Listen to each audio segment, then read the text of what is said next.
আমার যেটুকু ব্যক্তিগতভাবে মনে হয়েছে যে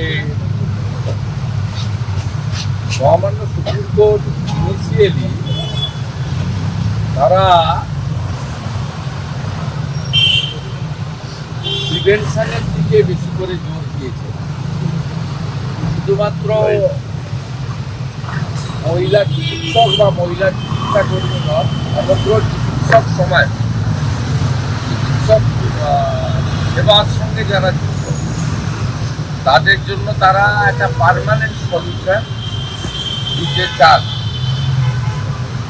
মানে মহিলা চিকিৎসক বা স্বাস্থ্যকর্মীর সাথে সাথে সমগ্র চিকিৎসা সমাজ যাতে নির্ভয়ে সুস্থ পরিবেশে এবং একটা সুন্দর পরিকাঠামোর মধ্যে কাজ করতে পারেন এবং আরেকটা যাতে আজীবন না ঘটে সেটার দিকেই তারা সবচেয়ে বেশি প্রায়োরিটি দিয়েছে বলে আমার মনে হয়েছে।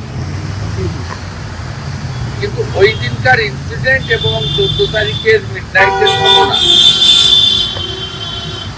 এটা নিয়ে আরো কঠিন দৃষ্টান্তমূলক কিছুর আমি আশা করছি। আজকে আশা করেছিলাম, যেহেতু সুপ্রিম কোর্ট আবার বৃহস্পতিবার রেখেছে, আমরা আশা করব যে তারা আর যাতে আর্যিকর না ঘটে, চিকিৎসক সমাজ, চিকিৎসা স্বাস্থ্যকর্মী এবং চিকিৎসা কেন্দ্রগুলো যাতে সুরক্ষিত থাকে, এটা তারা করুন। পার্মানেন্ট সলিউশন করতে চান supreme court. It's a big reform এবং এটা খুব সময়ের ডাক। তো সাথে সাথে 9 তারিখের এবং 14 তারিখের ইনসিডেন্ট, এটা নিয়েও আজকে কিছু কিছু মন্তব্য তারা করেছেন। ইনভেস্টিগেটিং এজেন্সির ইনভেস্টিগেশনে তারা কোনো রকম ইন্টারলকিটরি বা আপত্তি করেননি। তারা খুব কুইকলি ডিএ মামলার মতো অত লম্বা ডেট না দিয়ে ছোট ডেট দিয়েছেন, যাতে রিপোর্ট সাবমিট করে সিবিআই। এবং আমি আশা করব যে সুপ্রিম কোর্টও এই ডাক্তার বন্টির ঘটনায় এবং মমতা ব্যানার্জির নির্দেশে ফিরাদ হাকিম, অতীন ঘোষদের সংগঠিত করা হাজার হাজার গুন্ডাদেরকে টাকা দিয়ে সংগঠিত করে মদ খাইয়ে আরজি করে প্রমাণ লোপ এবং প্রতিবাদী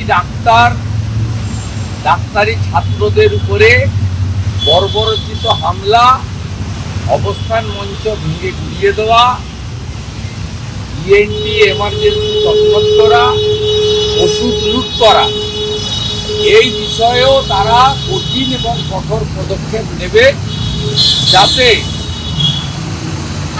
মমতা ব্যানার্জির প্রশাসন বা সরকার এবং কলকাতা পুলিশ বিশেষ করে যে চক্রান্তের শরিক তারা ছিলেন, সেই চক্রান্তকারীরা দৃষ্টান্তমূলক পানিশমেন্ট পাবে, যাতে এই ধরনের ঘটনা এবং ঘটনা ঘটলে তাকে চাপা দেওয়ার জন্য, প্রমাণ লোপাট করার জন্য, এইরকম হিনিয়াস ক্রাইম ভবিষ্যতে যাতে কোনো সরকার, কোনো আধিকারিক, কোনো ল এনফোর্সিং অথরিটি না করতে পারে, এটাও যেন সুপ্রিম কোর্ট ভবিষ্যতে তার বিবেচনার মধ্যে রাখেন।